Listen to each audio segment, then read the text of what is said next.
O tema do vídeo de hoje é: a reconquista da Espanha foi realmente uma reconquista? Só para esclarecer um pouco do contexto, a Espanha na Idade Média, a Espanha cristã, era um reino visigótico após a queda do Império Romano. Nas primeiras décadas do século oito, a Espanha foi conquistada pelos muçulmanos. Foi basicamente o último período das grandes conquistas árabes. A Espanha foi quase toda conquistada. Havia um pequeno grupo de cristãos que então meio que recuou para as regiões montanhosas do norte e formou o que é chamado de Reino das Astúrias. E a partir dali, eles começaram esse longo, mas constante processo de reconquista da península tomada pelos muçulmanos. E isso é conhecido como a Reconquista. Algumas pessoas não gostam dessa terminologia. A objeção que você vai ouvir é: ok, bem, isso não poderia ter sido uma reconquista, porque os conquistadores muçulmanos, os árabes, destruíram o reino visigótico original. E algo novo foi estabelecido no norte, o reino das Astúrias. E é a partir do reino das Astúrias que esses novos reinos cristãos evoluíram. E foram essas novas entidades políticas que conquistaram a Espanha, que estava sob domínio muçulmano. Então, a Reconquista foi, na verdade, apenas mais uma conquista da Espanha. Certo? Esse é o pensamento. Essa é a objeção que você às vezes vai ouvir, sabe? Quando surge a discussão sobre a Reconquista e a Espanha medieval. E eu vou começar dizendo, ok, sabe, sim, isso é debatível. Acho que podemos conversar sobre, sabe, se isso foi uma reconquista ou não foi. De modo geral, isso não é importante. O debate também não é relevante.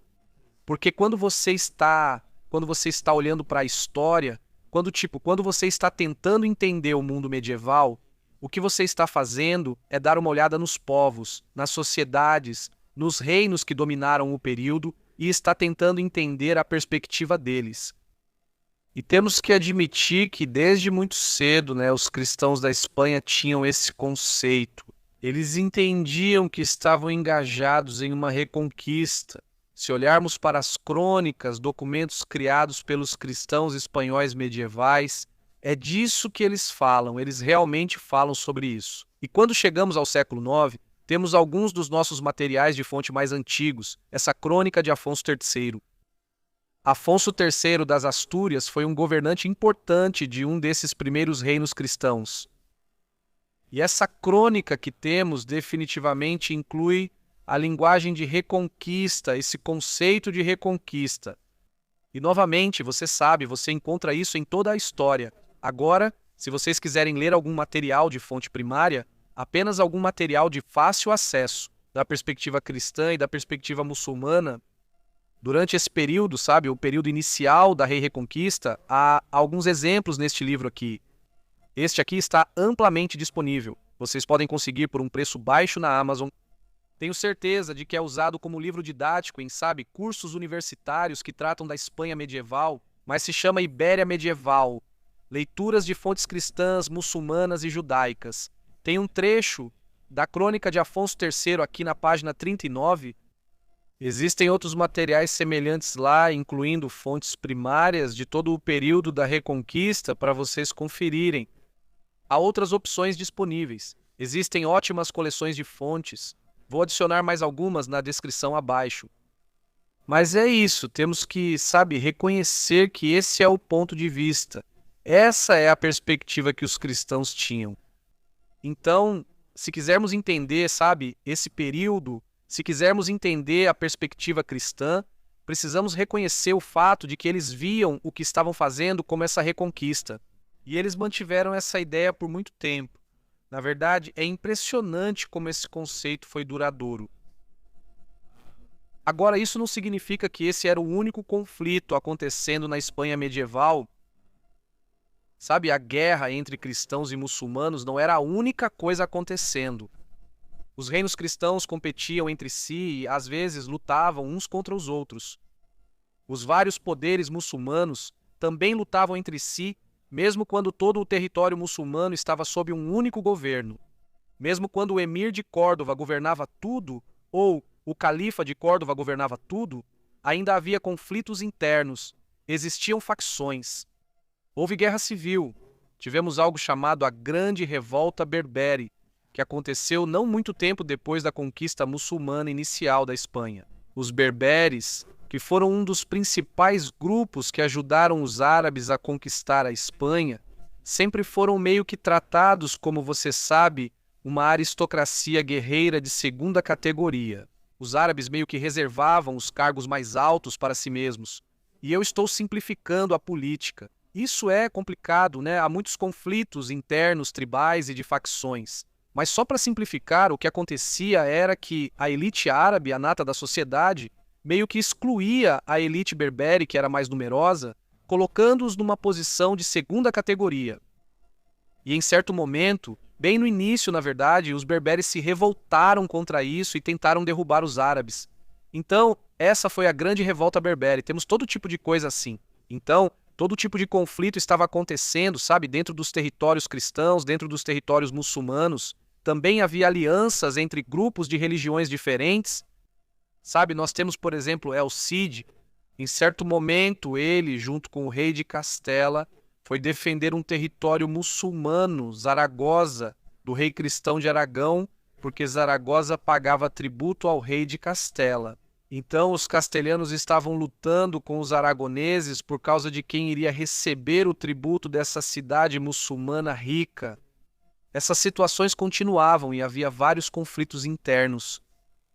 Mas o fato de isso estar acontecendo não diminui o fato de que havia esse conflito mais amplo, essa luta maior, essa luta mais geral entre o Islã e o cristianismo pelo controle da península. Muito disso tem a ver com o fato de que, durante a Idade Média, a identidade era profundamente definida pela religião. Então, sabe, ok, você podia ser castelhano, ou podia ser aragonês, ou, sabe, de qualquer região cristã de onde você viesse, mas você era cristão, e isso tinha prioridade. O mesmo valia para os muçulmanos. Na verdade, temos um exemplo famoso de os vários poderes muçulmanos no sul, às vezes, sabe, eles pediam ajuda aos muçulmanos do norte da África para ajudá-los contra os cristãos. Acredito que foi o Emir de Sevilha, um desses estados muçulmanos no sul da Espanha. Ele tinha uma frase famosa em que dizia que preferia pastorear camelos para o emir de Marrocos do que cuidar de porcos para o rei de Castela. Ele estava fazendo uma declaração de lealdade religiosa porque muitas vezes era muito doloroso ou não era preferível para os governantes muçulmanos dessas várias cidades-estado muçulmanas permitir que os norte-africanos entrassem, porque então eles teriam que reconhecer que o poder norte-africano agora era seu soberano. Então os almohadas, os almorávidas, esses vários poderes berberes do norte da África, acabariam dominando as regiões muçulmanas da Espanha. E na melhor das hipóteses, os emires muçulmanos dessas cidades muçulmanas acabariam se tornando uma espécie de vassalos dos norte-africanos. Então isso nem sempre era agradável. Mas no fim, eles preferiam que o território fosse governado por muçulmanos. Você vê atitude semelhante entre cristãos. Sabe sim, os cristãos podiam brigar entre si, mas no fim das contas, na maioria dos casos, eles se uniam para lutar contra os muçulmanos. Um exemplo disso que podemos ver é que as potências cristãs em determinado momento, especialmente quando chegamos aos séculos XII e XIII, quando eles realmente conquistaram muito território dos muçulmanos, começaram a fazer acordos entre si sobre quem ficaria com qual terra no sul muçulmano. Então, por exemplo, digamos o rei de Portugal, o rei de Castela, o rei de Aragão, que são as três grandes potências cristãs, quando chegamos à Alta Idade Média, eles meio que dividiam os territórios muçulmanos que ainda precisavam ser conquistados. Diziam, você fica com isso, nós com aquilo, e o rei de Portugal com aquela parte, coisas assim. E, novamente, isso é meio que uma manifestação da realidade de que essa divisão religiosa era, no fim das contas, a divisão mais importante. Isso era o que realmente definia as coisas. Bernard Riley afirma isso logo no início de seu excelente livro, The Contest of Christian and Muslim Spain. Ele diz, as divisões mais importantes na Espanha medieval eram entre cristãos, muçulmanos e judeus. Além disso, todas as outras divisões eram insignificantes em comparação. Então ainda existiam, sabe? Ainda havia divisões significativas. Você era castelhano, era aragonês, era de Córdoba, enfim. Quero dizer, essas coisas tinham importância. Mas o que Haley está dizendo aí, é que, no fim das contas, essa era a divisão mais ampla. Essa era a divisão mais fundamental. Mas então, só para voltar a essa questão toda de será que a Reconquista foi realmente uma reconquista? Acho que é perfeitamente fácil argumentar que foi. Porque, se olharmos para o Reino das Astúrias, Pelayo, que fundou o Reino das Astúrias após a conquista árabe, ele funda esse pequeno reino nas montanhas do norte da Espanha. Ele é um nobre visigodo. Ele reúne ao seu redor outros nobres visigodos refugiados. Alguns estudiosos acreditam que era provavelmente uma mistura de nobres visigodos e outros cristãos guerreiros capazes. Mas, de qualquer forma, existe essa base inicial. No início, nós realmente temos um grupo da nobreza visigoda que está fortemente envolvida nesse início, você sabe, dessa coisa da reconquista, se é que é assim que está começando a ser. E isso nos leva a acreditar que há uma boa chance de que muitos dos reis cristãos que mais tarde vieram a dominar a Espanha provavelmente tinham ascendência visigoda, sabe, lá em sua herança genética. Então podemos dizer que isso era, de certa forma, o remanescente do que tinha sido o reino visigodo se reafirmando. Quero dizer, isso é perfeitamente razoável. Novamente, sabe, há muito espaço para debater e discutir isso, mas essa possibilidade, toda essa linha de argumentação está lá. E além disso, temos que nos perguntar, o que os cristãos realmente queriam dizer quando falavam sobre reconquista, quando falavam sobre essa ideia de reconquista? Eles estavam apenas falando sobre a antiga estrutura de poder visigótica? Eu diria que não era só disso que eles estavam falando. Esse era um aspecto disso. Sabe, na maioria dos primeiros documentos onde eles falam sobre essas ideias, eles meio que mencionam o antigo estado visigótico e falam sobre, sabe, uma conexão com isso.